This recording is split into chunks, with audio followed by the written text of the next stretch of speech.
Today is May 13th. Welcome on in to Daily Cards Live here on ClaibsOnline.com, presented by Royal Banks of Missouri and Munganess St. Louis Acura. I'm Joe Roderick, joined alongside by Bob, Ramsey, and Rammer. It's a late show for us today because the Cardinals are back on the West Coast yet again. This has been such a rough first 6 weeks of the season travel-wise for them when you look at just everywhere that they have gone so far, going from Florida to Arizona to California, and then going back to the Midwest, then going back out to California and Arizona, then going to New York, and then coming. I mean, they have been. It has been a wild bunch of road trips and not a whole lot of games being played in the Central Time Zone to start the season for the Cardinals, which, again, I mean, it's an excuse, but might lead into some of the poor play that we've seen early this season. Well, it doesn't help anything. And the schedule does get favorable at the end of the year, but will it matter by then? That's really the question. But when you look at the schedule early on, you knew it was going to be a bit of a grind in April and May, kind of balance out in June and July. And then as you get late in the year, you, in theory, get the schedule kind of a little more in your favor. But again, you don't know if it'll matter by then. Yeah, they start a series tonight against the Angels in Anaheim. We have lineups for that game that we'll get to you in just a second. But yesterday, the Cardinals salvaged one game out of the 4-game series in Milwaukee. And Rammer, I got to say, I don't know what kind of show we're doing today if they end up losing that game yesterday. It feels like one of those games that might have held off a little bit of, maybe some changes within the organization. I hear what you're saying, but I can't quite buy that. One game in a losing season. If you, let's don't even talk about a specific person's position, but if you're a person who has people under you that you can hire and fire, one game is going to change it. I don't know. That's a hard one for me to buy. I would just say, as far as maybe just not wanting to do that just yet and having reasons to justify hanging on to not doing it. Yeah, I think if you really are a person in charge and have people's jobs, you're making decisions over that, I don't think you have to worry about appearances or excuses. If you need to make a move. And by the way, I don't think the Cardinals do. I think it's an organizational problem, not a manager problem. They will open up tonight with Matthew Liberatore on the mound, fully rested, and should have known that he was going to be starting this game for quite some time. So we'll see how far they stretch him out compared to what he has done earlier this season.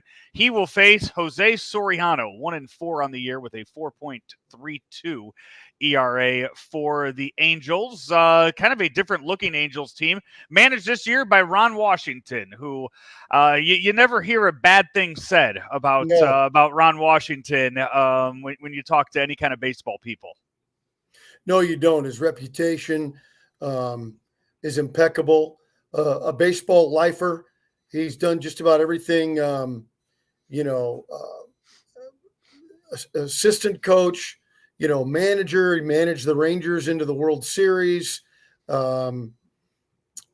was part of that Moneyball thing when it hit back with Billy Beane, and they made some of those changes. He was a coach there. So he's seen a lot in his time.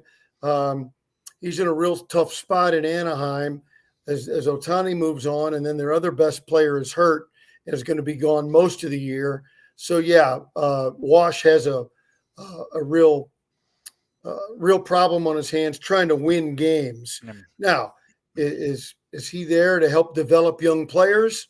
Well, he's the guy to do that. He knows how to do that. The course, one strike away from being a World Series champion, Ron Washington. So let's look at Matthew Liberatore here tonight. He did throw 13 pitches back on May 10th, kind of a bullpen day for him. Started the game against the White Sox back on May 5th, only threw 50 in that game. That was the most the most pitches that he has thrown all year. Outside of that, 47 pitches all the way back on March 30th against the Dodgers. So I guess he is someone who has trained his whole life to be a starting pitcher and has been brought up in the Rays and the Cardinals organization as a starting pitcher. To ask him to give you 65 pitches tonight doesn't seem like too tall of a task.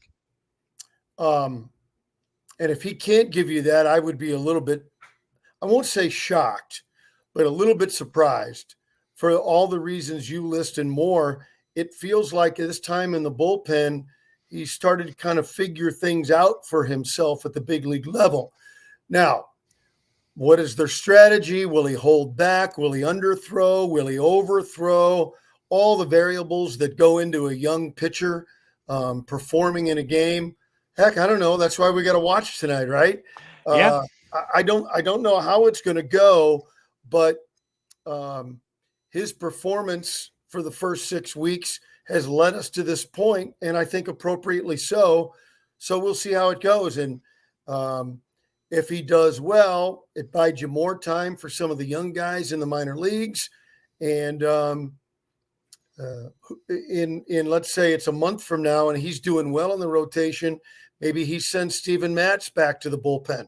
We're getting way ahead. I'm getting way ahead of myself here, but let's see how it goes tonight. He's earned this opportunity, in my view. Here's what the Cardinals lineup will look like. We're doing this again. Matt Carpenter's leading off and DHing. Lars Nootbaar is in right field. Paul Goldschmidt at first. Nolan Arenado at third. Nolan Gorman at second. Ivan Herrera behind the plate. Brendan Donovan in left. Mason Wynn at short. And Michael Ciani is in center field. For the Angels, Nolan Schulnell is at first. Joe Adell is in right. Taylor Ward is in left. Kevin Pillar is in center. Logan O'Hoppe is behind the plate. Willie Calhoun DHing. Nico Goodrum is at third. Zach Neto at short. And Kyron Paris is at second base. That sounds like a whole lot of names that just are computer generated into a lineup where they didn't have the Players Association approval. And the latest, the MLB The Show just had to give you names of players to put onto a roster in place of Barry Bonds and all of other stars of the game. That I did not see that coming. Well played, sir. Very, very good. Yeah, they would be a nice way to say it. They are a team in transition. With the best player in baseball, or with a future Hall of Famer when healthy at the top of their lineup. If he can come back in July and start hitting like we were talking about with Goldschmidt and Arenado and others, it might be time. I do not advocate teams trading the face of the team, the great players. I think their fans earn that the club keep their best players. But in this case, they got no chance in the foreseeable future.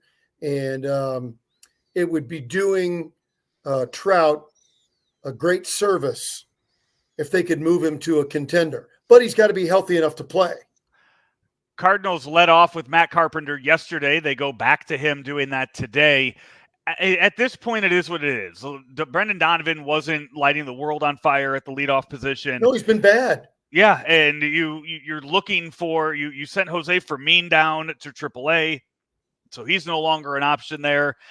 They are kind of scrambling to figure out how this lineup is going to look. My issue with it still is just Paul. Paul Goldschmidt had a good game yesterday. Had a nice single, had a home run. Good game. The swings that he took in the 12 strikeouts that he had the rest of the series, awful, were not good. No. And putting him there at the third spot in the lineup is, I know we talked about this the other day when I said he's a 7 hitter and you said there's not 6 above him. It's just, I don't know what you, at this point, he can't hit third. I don't know where you put him in the lineup.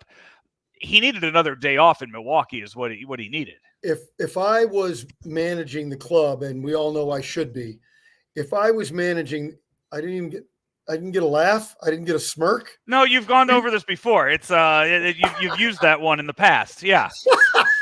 I know you're I know what you want. Yes, I'm well aware. Yeah. So if I were managing it, and somehow if Williams ever gets put in the GM position somehow, like a Hawk Harrelson type situation, then I'm sure you'd be his first call.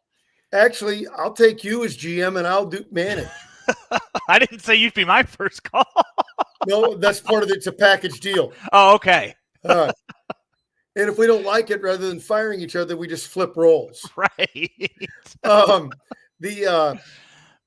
I don't think I would put him back third today, but if I did, it would be to try and convince myself if either he is coming out of his horrific slump, or it's more evidence that he needs to bat in the second half of the batting order. Today is going to be a litmus test if I were managing. Yeah. And again, you're facing a team that's also not great and a pitcher who doesn't have very good numbers. I mean, Angels 15-26 on the season, and the only person on your entire roster that has faced Jose Soriano is Brandon Crawford. On the other side, there's not a single Angel on their entire roster that has faced Matthew Libator. So we're going to be seeing a whole lot of swings against pitchers for the very first time tonight as we watch and listen to the game starting here around 8:40. I don't know what to make of it, but if the team's going to get well, and I mean just start playing better, then and figuring out ways to win games, and it really has got to come down to the offense. If you can get the offense going, maybe it started yesterday, but you can't have a 4-hit, 2-walk, one or 2-run game again. That you can't take a step forward and 2 and 3 and 4 steps back. It's just, you can't do it. Raymer, I know you were traveling this weekend, but did you have a chance? Were you able to watch Paul Skeens make his major league debut on Saturday for the Pirates? I just saw highlights and, of course, all the numbers. It was appointment viewing for me, knowing how quick of a jump he made. I believe they said on the broadcast, one of the fastest from number 1 overall pick to the big leagues since Ben McDonald some 30 plus years ago with the Orioles. So they were speaking a lot of comparisons to Ben McDonald, who I know he broke some records in college against, and a lot of comparisons to Steven Strasburg. And when you look at the size of him, those two comparisons are very well deserved for it. And my gosh, he just lit up the radar gun, 101 after 101, just pumping in fastballs and a 5-pitch repertoire. And what really sucks, Rammer, is in today's age, you're just watching these games, waiting for him to come out with an elbow injury, needing Tommy John. I can't believe you said that. That's exactly where my brain was going. You mentioned McDonald. You mentioned Strasburg. I thought he's bigger, but a big guy that came up with all the accolades was Mark Pryor with the Cubs. And all of those guys we mentioned had injuries that didn't necessarily end their career, but it pushed them toward the end. Yeah. All of those guys, and Mark Pryor, by the way, one of the best pitching coaches in baseball right now for the work that he's done with the Dodgers. And another thing that all 4 of those guys have in common, if you look at their makeup, they don't skip leg day, Rammer. They do not. They absolutely do not. And that's old school baseball. It's legs, legs, legs. And if you have the proper mechanics to get your drive from your legs, in theory, it takes some of the heat off your arm. But when we got guys going max effort, it is to me, it's a dangerous game to play. Yeah, so he'll make another start with the Pirates. Everything he did, I would chalk up to a lot of first time jitters out there on the mound, knowing what he did in college and in AAA, and the amount of pitches he threw. We can call it nerves. I think first time out there on the big stage and being as hyped up as it was. I can't imagine having better stuff, and so it's just a matter of learning how to pitch in the big leagues. Sometimes you're gonna get your lumps. Yeah. But when it's hard to imagine that he would not have some level of success right away. Exactly. Rammer, that's going to do it for our show today. Back again tomorrow for Game 2 of the series with Daily Cards Live, brought to you, as always, by Royal Banks of Missouri and also Munganass St. Louis Acura. Rammer, Claibs, and I will be out at Munganass St. Louis Acura tomorrow doing the lunch show. Starting right around noon is where you will be able to find us at 13720 Manchester Road. Come on out and say hello. And most of the time, if you do that, Claibs usually has some tickets for you to Cardinal games. Nice. If you want to see any of the ones coming up, I don't know what he has available. I know you got the Red Sox coming in town this weekend, Cubs next weekend. I can't make any promises on those, but you who knows? Maybe throw a Pirate ticket at you and have a chance to go see Paul Skeen pitch down at Busch Stadium. But again, we'll be out there tomorrow around 12 o'clock doing the lunch show out at Munganass St. Louis Acura. Until then, he is Bob Ramsey. I'm Joe Roderick. We'll talk to you tomorrow right here on Daily Cards Live.